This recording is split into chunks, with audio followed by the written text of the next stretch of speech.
Beberapa waktu yang lalu saya mengunjungi seorang anak Tuhan dan dia juga seorang top dalam sebuah perusahaan. Dia saudara pimpinan yang tertinggi dari bagian itu.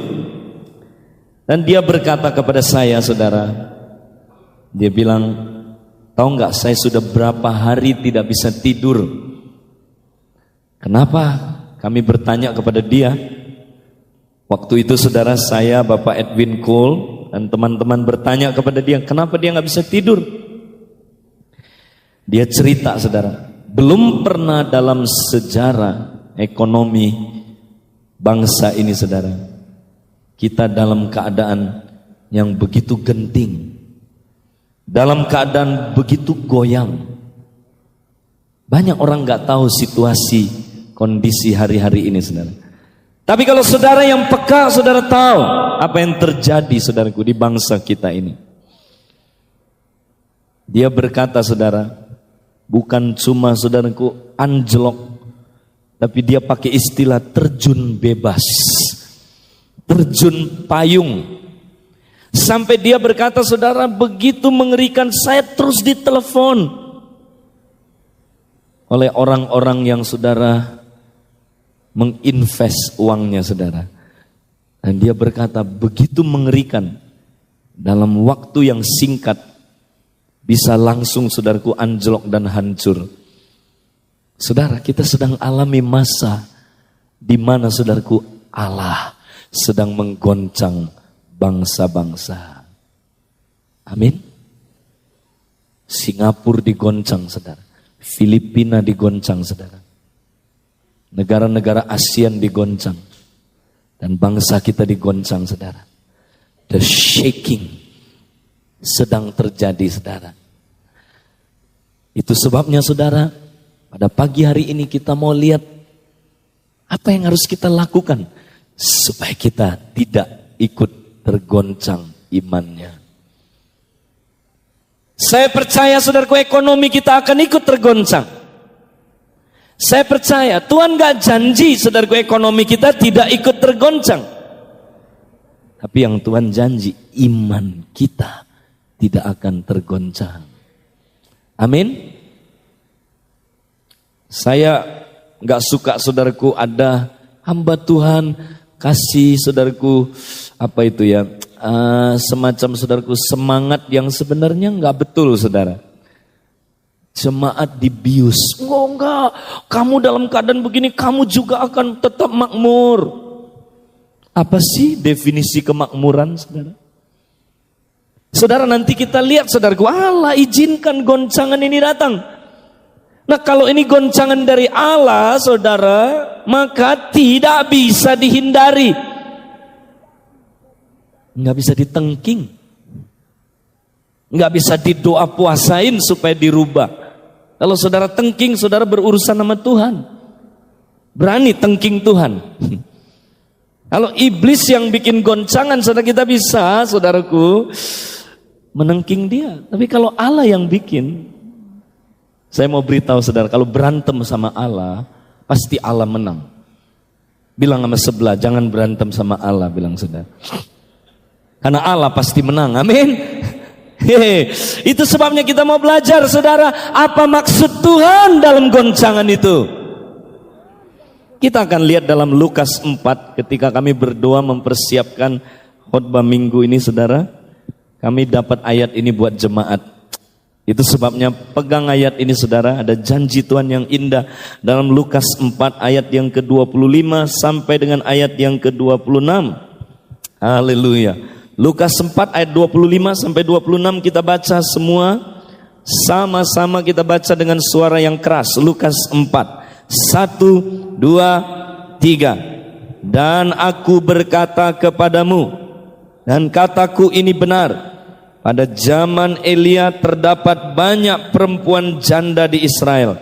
Ketika langit tertutup selama 3 tahun dan 6 bulan, dan ketika bahaya kelaparan yang hebat menimpa seluruh negeri, tetapi Elia diutus bukan kepada salah seorang dari mereka, melainkan kepada seorang perempuan janda di Sarfat di tanah Sidon. Dan pada zaman Nabi Elisa banyak orang kusta di Israel, dan tidak ada seorang pun dari mereka yang ditahirkan selain daripada Naaman orang Syria itu. Saudara, Tuhan menyampaikan pesan ini kepada kami untuk saudara jemaat Tuhan, bahwa kita sedang memasuki masa paceklik seperti yang Elia alami. 3,5 tahun paceklik, saudara. Dan akan datang masa, saudaraku, 3,5 tahun ini juga. Saya tidak katakan mulai dari sekarang. Sebelum Yesus datang harus ada 3,5 tahun masa kesusahan besar. Kalau itu Tuhan izinkan datang, dan sekarang Tuhan izinkan kita susah, sebenarnya Tuhan mau latih kita supaya kita siap memasuki masa yang sukar di hari-hari mendatang. Saudara, tahukah engkau waktu itu terjadi? Janda Sarfat, dia nggak tahu maksud Tuhan, saudara. Dia bingung waktu itu, saudara. Janda Sarfat ini juga, saudaraku, nggak tahu kenapa, saudara. Seluruh umat Israel nggak tahu kenapa. Itu sebabnya, saudaraku, butuh suara kenabian. Itu sebabnya butuh Elia yang datang berkata, saudaraku, ini adalah kehendak Allah, ini harus terjadi.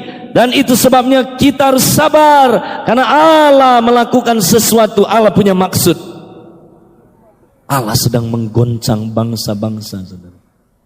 Sebab ketika bangsa-bangsa digoncang, barulah ada kehausan mencari Allah, saudara. Tahukah Allah izinkan itu semua terjadi, saudara? Supaya orang berduyun-duyun cari Allah. Tapi kalau saudara baca di sini, konteksnya Yesus lagi bicara tentang nabi tidak dihargai di rumahnya. Yesus sedang berbicara, kalau aku ada di tengah-tengah kamu, kamu cuma anggap aku anak tukang kayu Yusuf. Bahkan saudaraku, bangsa Israel mengejek Yesus, bilang, kalau betul engkau Mesias, tunjukkan mujizatmu di tengah-tengah kami. Maka Tuhan jawab dengan 2 perumpamaan ini, dengan 2 kisah ini. Dia bilang pada zaman Elia, memang ketika penderitaan datang, semua orang ikut menderita. Semua orang Israel menderita. Tapi hanya ada 1 janda yang ditolong. Dan janda itu tidak ada di tengah-tengah kamu orang Israel. Janda ini orang Sarfat. Ketika pada zaman Elisa, semua orang banyak yang sakit kusta, banyak. Tapi nggak ada satupun yang disembuhkan.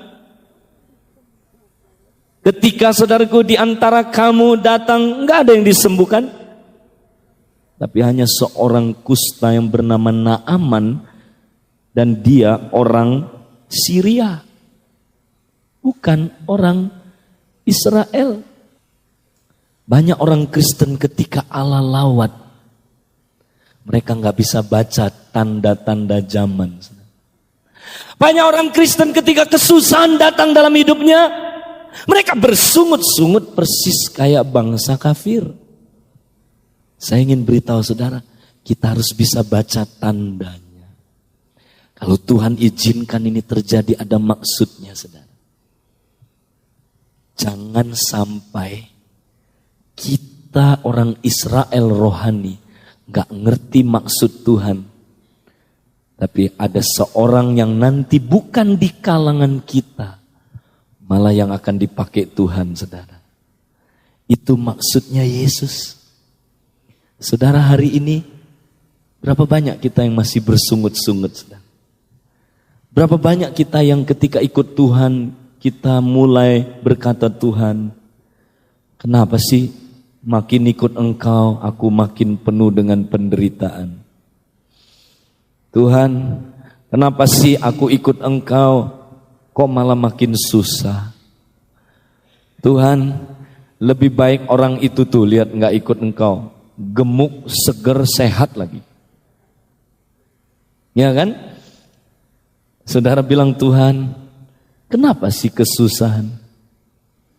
Saudara, saya terkesan kepada dua tokoh ini. Kenapa Tuhan Yesus singgung mereka? Ada apa dengan dua orang ini sehingga mereka, saudaraku, bisa mengalami kemenangan di tengah kesukaran? Kenapa dua orang ini, saudaraku, bisa bukan hanya menang, tumbuh, diberkati, dipakai Tuhan? Ada apa? Padahal mereka bukan orang Israel katanya. Saudara, saya mulai belajar, saudaraku, apa yang membuat mereka dipakai Tuhan. Padahal mereka sama kan sama yang lain, sama-sama mengalami penderitaan, betul? Apa bedanya saudara dengan orang yang tidak percaya? Sama-sama paceklik, betul? Masa iya si Kosoni mulai mengalami paceklik? Mulai ya? Sama. Siapa bilang saudaraku anak Tuhan gak dipengaruhi? Dipengaruhi. Siapa bilang? Ada saudaraku, kita akan mengalami. Masa-masa ini masa yang sukar, saudara. Katanya Bank Dunia, Bank apa Tokyo ya katanya. Nawarin berapa katanya saudara pinjam uang? 60% bunganya. Mau dagang apa 60% saudara baru bisa cuan. Saudara, ini kan zaman, waduh, sama seperti zaman itu, saudara. Zaman itu saking kelaparannya, saudara. Ada ibu yang makan anaknya, saudara. Karena lapar, nggak ada makanan lagi, saudara. Mereka bilang, hari ini rebus anak saya, besok rebus anak kamu. Dan saya ingin beritahu, saudara, Yesus bilang penderitaan yang akan datang akan lebih berat dari itu, saudara. Belum pernah terjadi dan tidak akan terjadi lagi. Tapi Yesus bilang masanya harus disingkatkan. Kalau enggak ada yang tahan. Berarti Tuhan enggak cobai kita lebih dari kekuatan kita. Amin. Saudaraku, tapi kenapa janda ini bisa bertahan? Kenapa janda Sarfat, saudaraku, bisa mengalami rencana Allah yang indah? Saya percaya, saudara. Janda ini sungguh meresponi Allah. Ketika Elia datang, dia meresponi Allah. Tuhan mau berkata hari ini, saudara, kita udah begitu sering dapat firman Allah. Kita udah begitu sering diberkati. Kita udah begitu sering, saudaraku, dapat apapun ada, berkelimpahan. Banyak, saudaraku, kita, wah, seringkali, saudaraku, kita kebaktian, komsel, dan semuanya. Kita terus lakukan itu rutin. Dan akhirnya bisa apa tau gak, saudara? Bisa take it for granted. Ya, ini konteksnya Yesus ada di tengah-tengah keluarganya. Karena mereka lihat Yesus dari kecil dibesarkan, saudaraku. Mereka lihat Yesus dari kecil, saudaraku, sudah ada. Mereka lihat, dia kan. Saudara, ini penyakit kita. Kenapa banyak orang Kristen gak dilawat Tuhan lagi, saudara? Take it for granted. Saudara, saya kalau keluar saya baru bisa bersyukur, saudara. Saya merasa kita sangat diberkati, saudara. Kalau menyembah kayak tadi, saudara, saya homesick, saudara. Kalau ada di luar, saya nggak pernah merasakan, aduh Tuhan, begitu diberkatinya kita. Kalau saudara ikut mission trip nih, layani gereja-gereja di desa-desa, saudara baru tahu betapa diberkatinya kita, saudara. Tapi kalau saudara lupa sama itu, take it for granted. Ingat, saudara, Kalau kita sudah tidak lagi bersyukur untuk apa yang Tuhan berikan sama kita, kita akan dibuat buta mengenal Mesias walaupun dia ada di tengah-tengah kita. Waktu Mesias ada di tengah-tengah keluarganya, mereka bilang, alah dia mah cuma tukang kayu. Kalau betul dia Mesias, coba bikin mujizat. Nggak ada mujizat di sana, saudara. Karena mencobai Allah. Nggak ada mujizat di sana. Di tempat lain justru mujizat melimpah. Saudaraku, kalau kita jadi Kristen model kayak begitu, nggak ada lawatan Allah lagi, saudara. Tapi perempuan janda Sarfat ini, saudara. Satu hari, saudara, dia dalam keadaan gak punya apa-apa lagi. Tinggal sedikit tepung dan sedikit minyak. Udah mau mati, saudara. Dan dia pergi keluar. Janda ini, saudaraku, mungkin sudah buta. Matanya udah burem. Mungkin, saudara, dia sudah begitu kelaparan, kurus kering. Lalu dia cari kayu api. Tahu-tahu dia lihat, saudaraku, satu orang yang rada gemuk. Elia ada di depan dia. Shalom. Elia bilang, saudara, siapa kamu? Dia pikir malaikat, saudara, karena semua orang kurus-kurus tapi yang ini gendut. Kenapa? Di sungai Kerit diberkati, saudara. Dikasih makan sama gagak. Ini orang udah gendut kok cari kita ngapain nih? Ada apa? Dia bilang. Elia bilang, berikanlah aku minum. Oh, kalau minum bolehlah. Air putih. Ada. Dia ambilin minum, saudara. Begitu minum, dia bilang, sekalian bikinkan aku roti. Hah? Ini hamba Tuhan tidak tahu diri. Orang lagi paceklik, dia berbicara tentang memberi. Ini hamba Tuhan mata duiten. Ya, saudara. Lalu, saudaraku, Elia tanya, kamu punya apa? Saya nggak punya apa-apa lagi, hanya sedikit tepung dan minyak sedikit. Oh, itu sudah cukup, kata Elia. Buatkan aku sebuah roti bundar.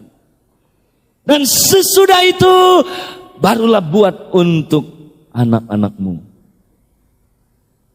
Saudara, janda ini terus dia bikin, saudara. Ketika dia bikin, saudara, saya percaya, saudaraku, dia sungguh-sungguh berikan segalanya, saudara. Alkitab enggak bilang maka dipisah duanya tepung itu. Disisakannya minyaknya sedikit untuk anaknya, enggak. Dia bikin semua, saudara. Udah selesai, saudara. Dia taruh di depan hamba Tuhan ini. Dan hamba Tuhan bilang, terima kasih. Dan dia makan, saudara. Janda cuma nontonin.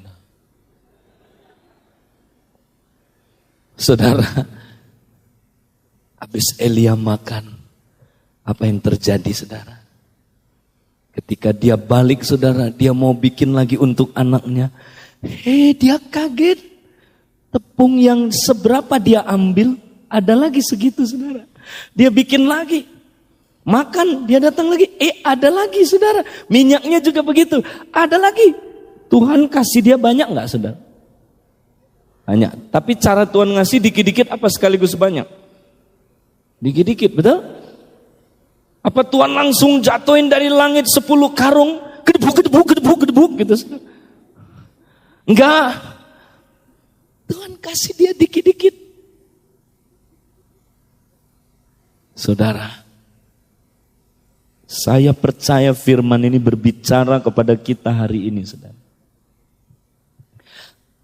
Rahasianya kenapa janda ini dipakai Tuhan, di sini dikatakan karena dia nggak take it for granted, dia meresponi Allah. Makanya saudara, kita mesti meresponi Allah. Mari kita belajar hidup itu bersyukur, berterima kasih bahwa Allah tidak pernah meninggalkan kita. Tapi kita sering bersungut-sungut. Padahal Tuhan izinkan. Kalau ada pencobaan itu saudara, Tuhan mau latih kita. Supaya kita saudaraku bisa lebih bersyukur lagi. Tahu gak saudara, kalau kita makin bersyukur di tengah kesulitan, kita makin powerful saudara, makin dahsyat. Ya.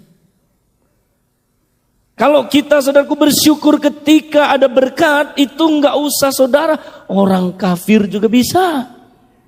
Amin. Tuhan bentuk kita saudara seperti seorang tukang periuk.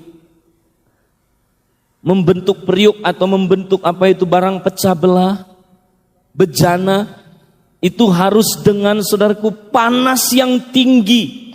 Ketika udah selesai dibentuk bejana itu saudara, bejana itu dimasukkan ke dalam dapur api.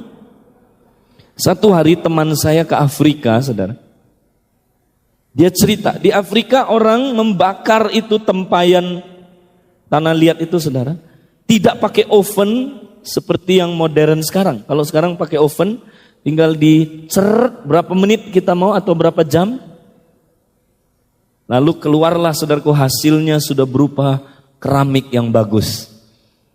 Nah kalau di Afrika saudara, mereka tradisional, jadi masih keluar masuk. Nah teman saya tanya, bagaimana kamu tahu bejana ini kalau sudah jadi, kalau sudah matang? Dia bilang gampang.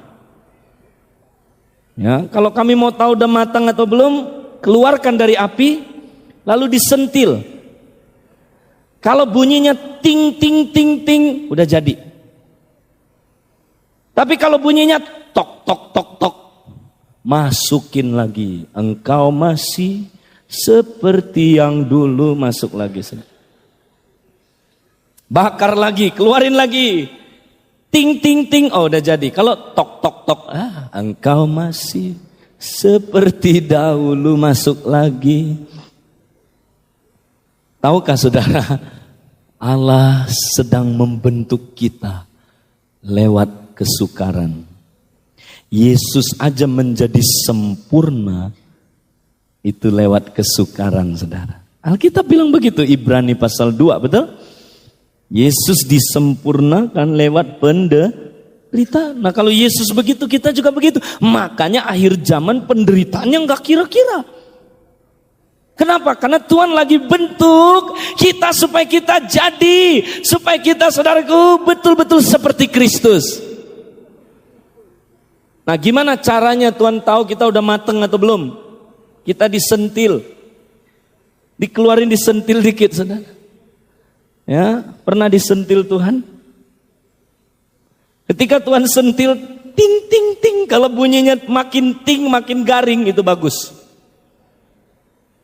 Kalau yang bunyinya ting ting ting itu ketika disentil dia bilang terima kasih Yesusku, ting ting ting. Wah bagus saudara. Buat anugerah yang dahsyat, ting ting ting. Wah, puji Tuhan, ting haleluya, ting puji Tuhan. Suaranya enak, nyaring, ting ting ting. Tapi mau tahu nggak yang tok tok tok saudara? Hah? Ketika disentil Tuhan, kenapa begini Tuhan? Oh, aku udah ikut gereja speed, tetapi kenapa masih slow Tuhan? Kenapa Tuhan begini begitu? A I E U. Itu tok tok tok. Tuhan bilang tok tok tok, disentil. Ya Tuhan kenapa begini? Kenapa begitu? Masuk lagi saudara. Engkau masih seperti yang dulu, masuk lagi. Bakar lagi saudara. Haleluya. Keluarin lagi. Tok tok tok. Oh masih. Masukin lagi. Keluarin lagi. Ting ting. Haleluya. Bilang sama sebelah. Ting ting jangan tok tok gitu saudara. Haleluya. Amin. Saudaraku, itu sebabnya Tuhan perlu api supaya kita jadi saudara. Makanya lihat penderitaan itu bukan sebagai sesuatu yang merugikan kita. Janda Sarfat saudaraku gak pernah bersungut-sungut. Dia disuruh saudaraku melakukan apa yang diperintahkan, dia taat. Dia lakukan dengan ucapan syukur. Dan hidupnya diberkati saudara. Naaman, siapa dia?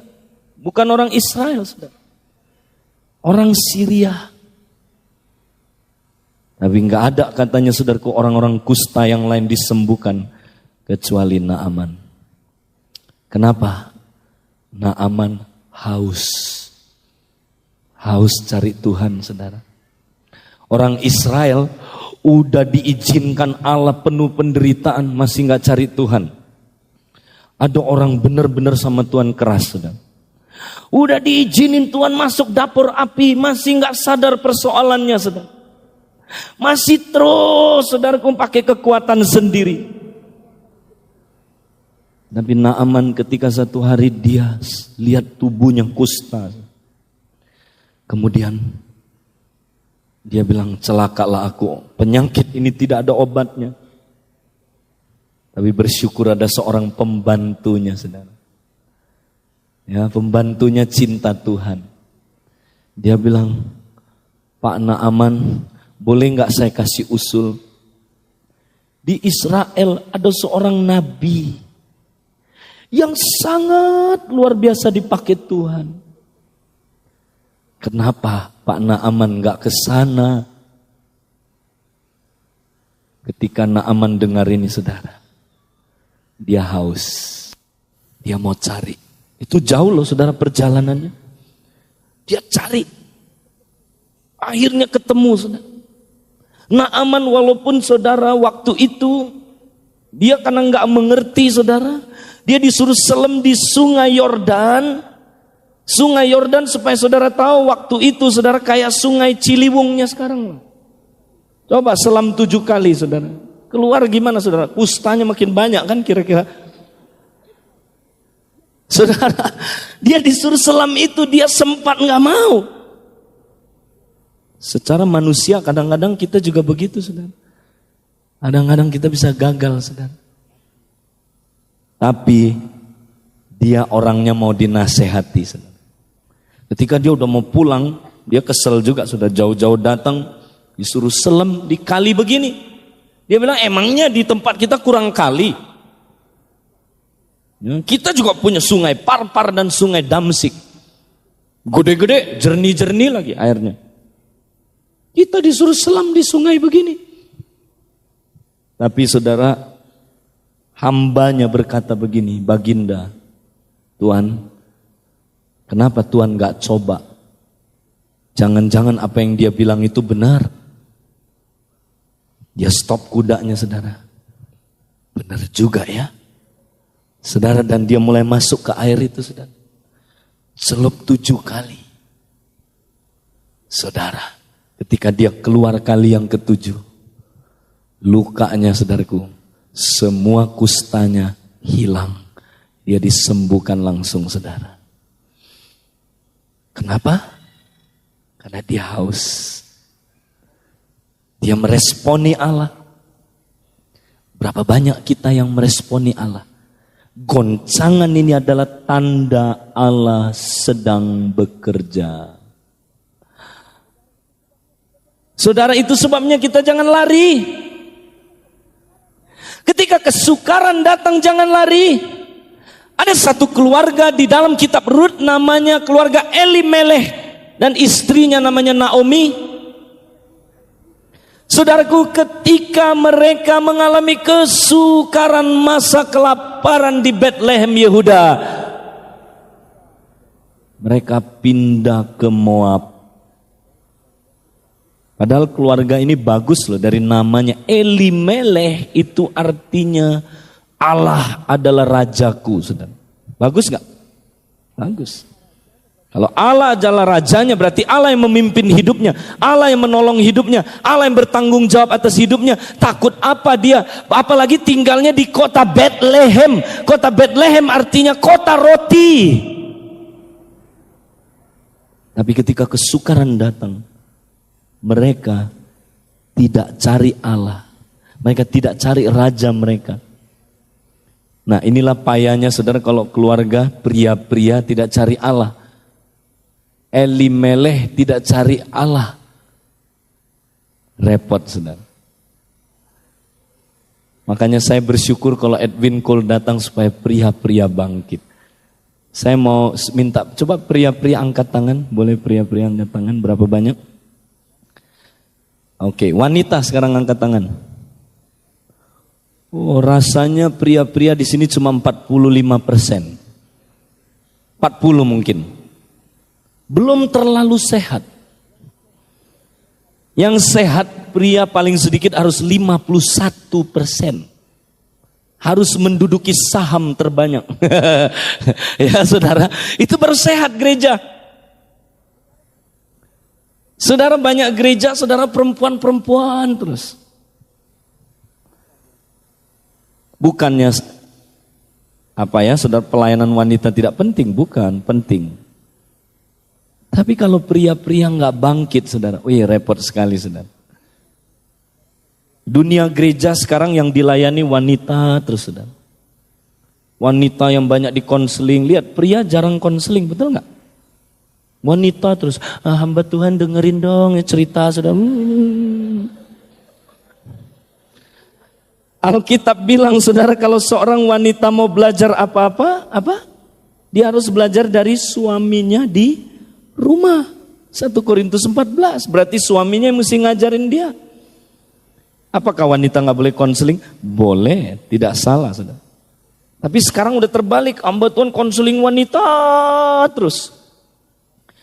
Padahal wanita mesti dikonselingin sama wanita yang lebih tua, kata Alkitab.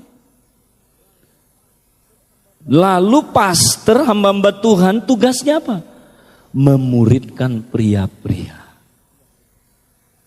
Itu yang benar, saudara.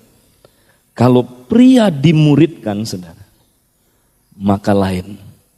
Pria akan memuridkan istri dan anak-anaknya di rumah. Jadi kuat. Jangan kayak Elimelech. Ya. Maco tapi hatinya ngaco, saudara. Ada persoalan aja, saudara, dia mulai ngaco. Nah sekarang banyak saudaraku pria-pria tidak, saudaraku, bangkit seperti Elimelech. Mereka takut persoalan. Ya istilahnya orang Hokian bilang ada roh kiasu, roh takut persoalan, saudara. Ya jadi saudara, wah pria-pria takut persoalan, lari kemana, saudara? Lari ke Moab. Banyak pria-pria lari ke Moab, saudara. Akibatnya apa? Wanita biasanya kecewa, kepahitan. Wanita, saudara, kalau pria-pria nggak bangkit, dia bangkit. Bangkitlah, terangku sudah datang. Ya, saudara. Dan wanita kalau udah bangkit, pria-pria makin minder. Ya kan? Wanita lebih banyak baca firman, pria baca majalah. Wanita lebih banyak doa, pria dosa, saudaraku. Wanita lebih banyak tengking setan, pria justru setan suaminya yang ditengking, saudara. Ya, jadi pria-pria akhirnya, saudaraku, lemah. Persoalan mulai datang dalam keluarga seperti keluarga Elimelech. Naomi kesel, tapi ya sudahlah, suami bilang apa, kita ikut aja. Pergi ke Moab, saudara. Saudara, apa yang terjadi di Moab? Anak mereka 2 mati, saudara. Mahlon dan Kilion. Saya senang, saudaraku, menyelidiki nama-nama ini, saudara. Mahlon, bukan sahlon, hati-hati saudara. Mahlon itu artinya saudara, ya, adalah sakit-sakitan. Kilion itu artinya gagal. Nah, kalau saudara pergi ke Moab, keluargamu gagal dan sakit-sakitan, terkutuk. Kalau engkau ada masalah, tidak seperti janda itu dan seperti saudaraku Naaman, engkau cari Tuhan, engkau haus kepada Tuhan. Tapi engkau pergi ke Moab, yang akan datang justru kutukan, saudara. Sakit-sakitan dan gagal. Kenapa, saudara? Karena Tuhan membenci Moab. Di Alkitab, Moab sama Amon, saudara, itu nggak boleh masuk ke rumah Tuhan. Ini perjanjian lama ini. Sampai 7 turunan, nggak boleh. Tuhan benci sekali, saudara, sama Moab. Kenapa? Nah, apa artinya Moab? Kalau kita artikan secara rohani, apa artinya? Moab itu siapa sih? Masih ingat Lut nggak, saudara? Satu hari Lut disuruh buru-buru keluar sama malaikat supaya jangan kena hukuman di Sodom dan Gomora, masih ingat? Lalu Lut lari keluar bawa anak dan istrinya. Dan malaikat Tuhan bilang jangan lihat ke belakang. Siapa yang lihat ke belakang akan jadi tiang garam. Waktu lari saudaraku, istri Lut terlalu sayang sama hartanya. Dia lihat ke belakang, ketika dia lihat ke belakang, zat, dia jadi tiang garam. Tapi anak-anaknya lolos, lari, ngumpet di gunung. Allah mulai menghukum Sodom dan Gomora. Ketika di gunung itu, saudara, mereka kesepian karena nggak ada manusia lain, dibunuh semua, saudara, di Sodom dan Gomora. Hanya mereka yang selamat. Sementara di dunia lain memang ada, saudara, ada manusia, tapi di dunia itu sepi, nggak ada. Lalu istri-istri Lut ini berpikir begini, kita nggak punya suami, kita nggak punya laki-laki, gimana kita bisa beranak? Waduh, nanti kita jadi perawan tua dong.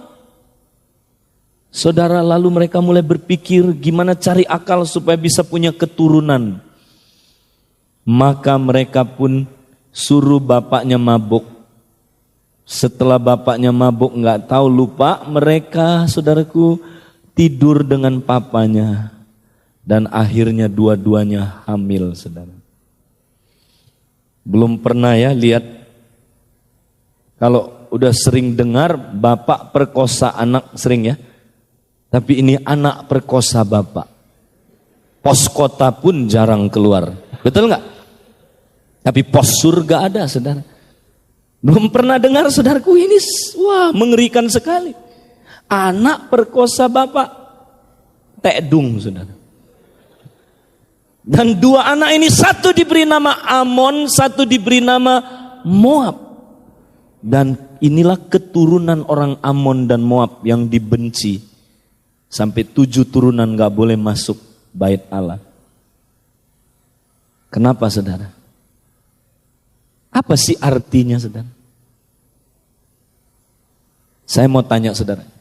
Sebenarnya kalau 2 wanita ini sabar, nunggu Tuhan, Tuhan siapin suami gak buat mereka? Amin? Masa gak bisa sih Tuhan siapkan suami buat mereka?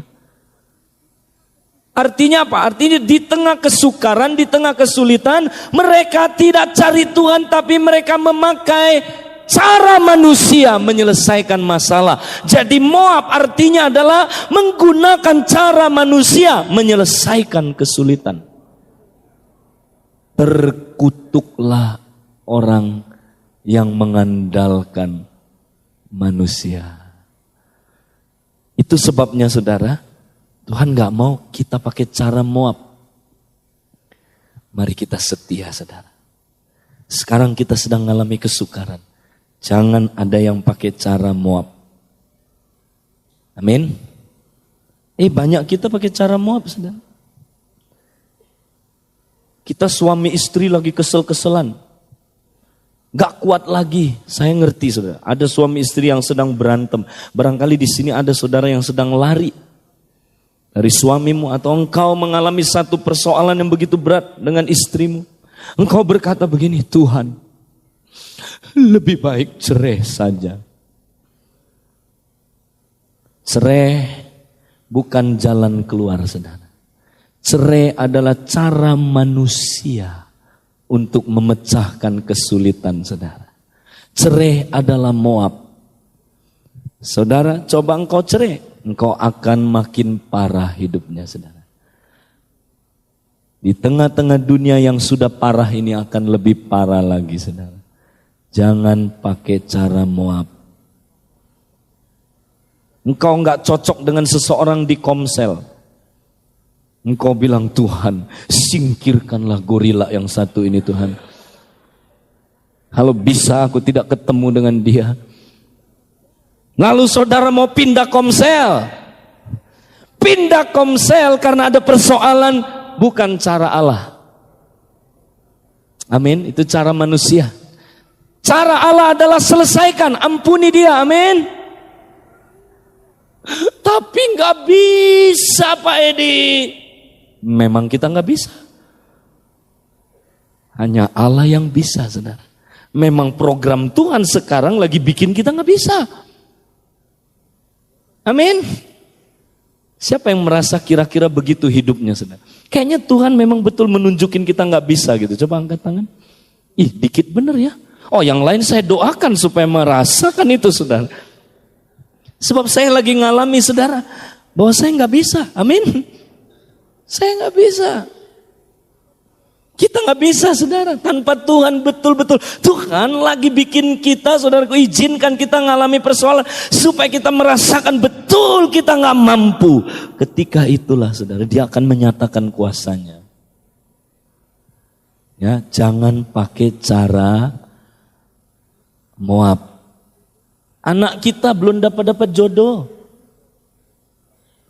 Umurnya udah kepala 3. Kita orang tua di rumah ditembak terus anak kita. Kamu gimana sih? Gue udah bilang lu berat jodoh, tau gak? Gue mau jodohin lu sama si Akong, lu gak mau. Lu maunya pakai doa-doa melulu. Tapi sampai hari ini mana? Akong dong, gak apa-apa lah. Ya dia juga lumayan kadang-kadang mau sih diajak ke gereja.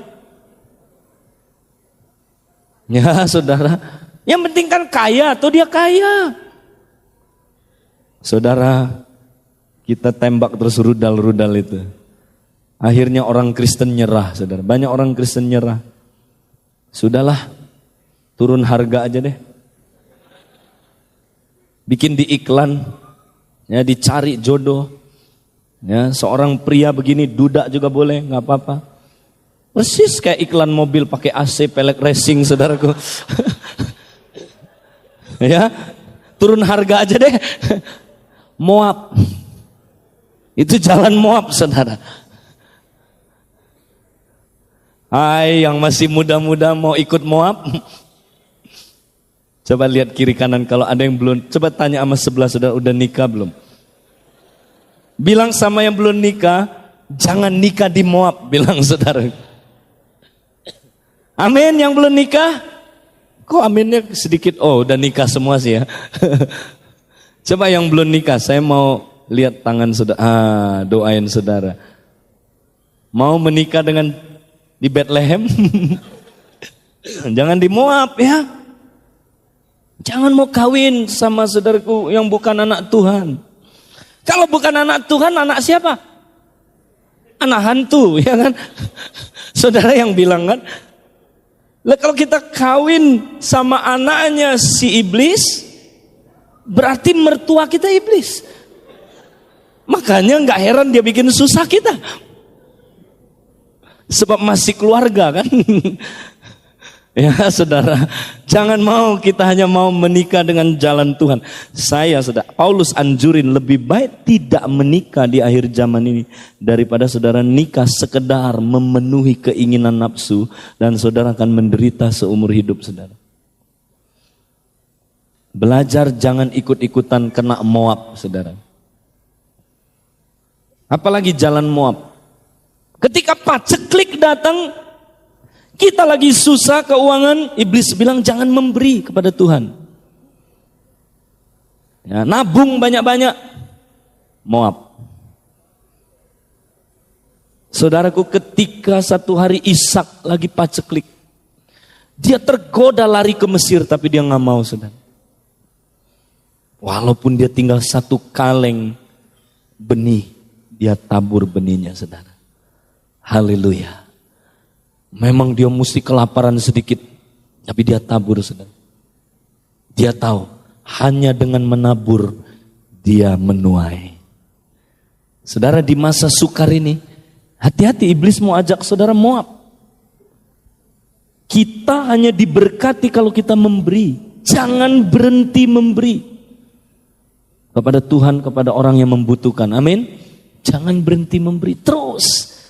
Supaya kita jangan kena cara Moab. Saudara, Tuhan mau kita mengerti, menerapkan prinsip-prinsip ini di masa sukar. Dan Tuhan mau kita, saudara, sungguh-sungguh percaya kepada Allah. Saya terkesan dengan Elia dan janda Sarfat, khususnya janda Sarfat. Saudara, di tengah-tengah kesukaran itu, dia bisa melayani hamba Tuhan, masih bisa memberi. Luar biasa gak, saudara? Ketika dia memberi, dia menerima lagi, saudara. Gak pernah habis. Dia memberi, dia menerima lagi. Dia memberi, dia menerima lagi. Dia memberi, dia menerima lagi. Terus gak pernah berhenti, saudara. Saudara, janda Sarfat ini mau melayani Tuhan di tengah-tengah masa yang sukar, saudara. Saya mau tantang saudara hari ini, apakah engkau mau melayani Tuhan dalam keadaan apapun, saudara? Tuayan sudah banyak menunggu di sekeliling kita, saudara. Saya kemarin ke gereja City Harvest Church di Singapura, saudara. Saya kaget, saudara.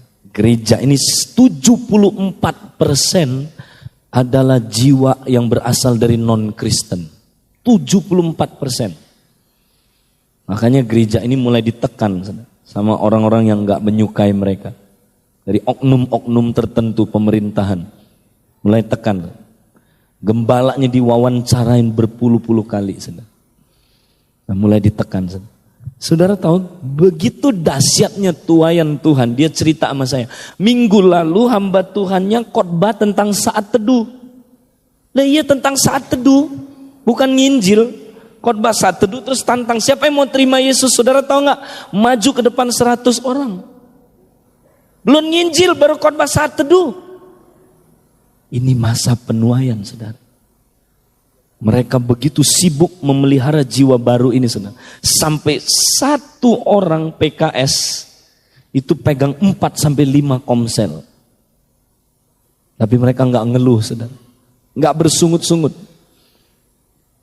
Mereka harus keluar berkali-kali dalam satu minggu. Tapi mereka lakukan dengan sukacita, saudara. Kenapa? Ada revival. Ada lawatan Allah.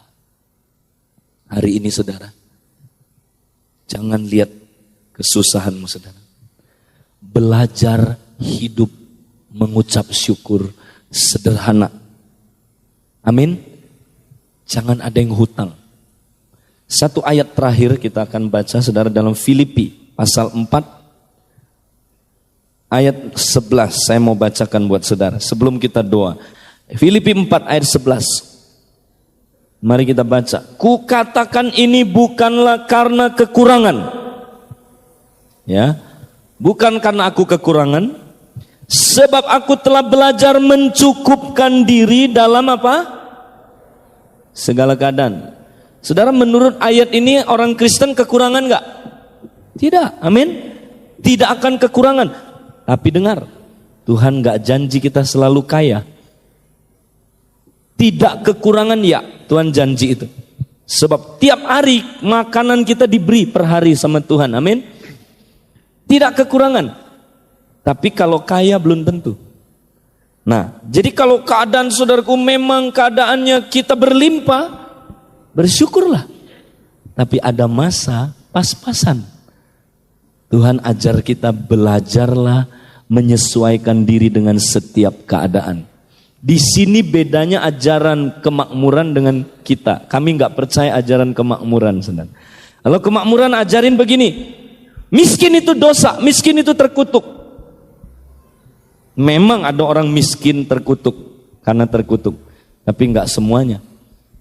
Rasul Paulus memiskinkan dirinya karena Yesus. Amin, saudaraku. Ya, dia ngalamin. Terus baca lagi. Aku tahu apa itu kekurangan dan aku tahu apa itu kelimpahan. Dalam segala hal dan dalam segala perkara tidak ada sesuatu yang merupakan rahasia bagiku, baik dalam kenyang maupun dalam hal kelaparan, baik dalam hal kelimpahan maupun dalam hal kekurangan. Baca sama-sama ayat 13. Segala perkara dapat kutanggung di dalam Dia yang memberi kekuatan kepadaku. Sekali lagi, segala perkara dapat kutanggung di dalam Dia yang memberi kekuatan kepadaku. Amin. Katakan pada sebelah, segala hal dapat kau tanggung di dalam Kristus. Nah, saudara perhatikan, belajar jangan berhutang. Belajar cukup dengan apa yang ada. Amin. Sebab kalau mau bicara tentang saudaraku puas, nggak pernah puas. Tukang beca itu dapat uang cuma berapa, mungkin 150.000, 200.000 satu bulan, ya kan? Bisa hidup tuh. Ya, berapa batasnya? Nggak ada batasnya, saudara. Hati kita lah batasnya. Belajar nggak kita mencukupkan diri dengan apa yang ada, saudara? Belajar, jangan utang. Kredit dosa nggak? Tidak dosa asal saudara jangan sampai saudara tidak bijaksana. Kalau sampai saudara pinjam uang, akhirnya saudara bisa dikontrol oleh orang itu. Nah, itu salahnya di situ, saudara. Kalau saudara kredit karena saudara sudah perhitungkan dan ada apanya ya, ada jaminannya. Kalau saudara bilang begitu dia mau ambil, saya tidak terpengaruh, silakan ambil. Berarti itu cukup bijaksana, saudara. Ya, jangan berhutang. Sekarang iblis akan pakai hutang menjerat saudara, mengontrol hidup saudara. Orang Kristen di Irian banyak yang murtad. Tentunya Kristennya nggak sungguh-sungguh, saudara. Dikasih pinjam utang sama orang-orang sepupu, saudara. Mereka buka warung, kasih utang, super mie, garam, apa, ambil, nggak apa-apa, sampai utangnya udah nggak bisa bayar. Dia bilang begini, boleh, saya akan hapusin utang kamu kalau kamu masuk agama kami. Dan banyak orang, saudaraku, menjual Yesus karena hutang itu. Atau dia bilang, kalau nggak mau, udah tanah kamu aja kasih saya. Terpaksa tanahnya dikasih, padahal itu kandungan mineral, kandungan kaya sekali, saudara. Tapi dikasih sama mereka, saudara. Dijual dan dibangun masjid di situ, saudara. Iblis pakai strategi utang. Jangan utang. Mau bersyukur, saudara? Ting, ting, ting. Amin. Mari kita datang kepada Tuhan, saudara. Haleluya.